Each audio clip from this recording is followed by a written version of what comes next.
తిరుపతిలో TTD EO additional ఈవోలు విఫలమయ్యారని అధికారులు తాము తిట్లు తినాల్సి వచ్చిందంటూ రాష్ట్ర ఉప ముఖ్యమంత్రి కొణిదెల పవన్ కళ్యాణ్ అన్నారు. గురువారం సాయంత్రం తిరుపతి చేరుకుని గాయపడారు. బాధ్యులను పరామర్శించారు. ఆయన మీడియాతో మాట్లాడుతూ వైకుంఠ ఏకాదశి దర్శన టోకెన్ల క్యూ లైన్ వద్ద జరిగిన సంఘటనపై పోలీసులపైన కూడా పవన్ కళ్యాణ్ ఆగ్రహాన్ని వ్యక్తం చేశారు.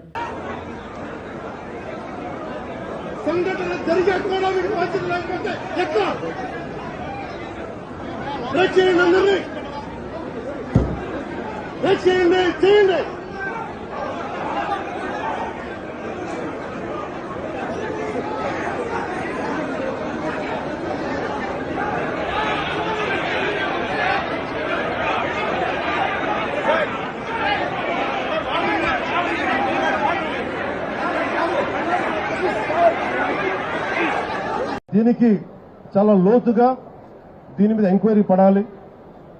ఈవో గారు శ్యామలరావు గారు కానీ, అడిషనల్ ఈవో శ్రీ వెంకయ్య చౌదరి గారు కానీ మీరు ప్రప్రథమంగా మీరు బాధ్యత తీసుకోవాలి మీ ఇద్దరు. ఎందుకంటే ఇది బ్లేమ్ గేమ్ కాదు.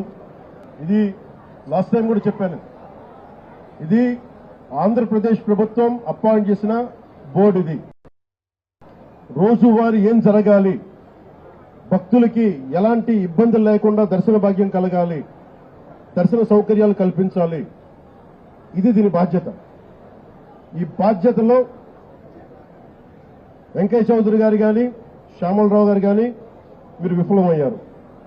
ఈ రోజు మేము వచ్చి గౌరవ ముఖ్యమంత్రి గారు కానీ, కేబినెట్ మంత్రులు కానీ, నేను కానీ మేమందరం వచ్చి ఈ రోజున మీరు సరిగ్గా చేయనందువల్ల మేము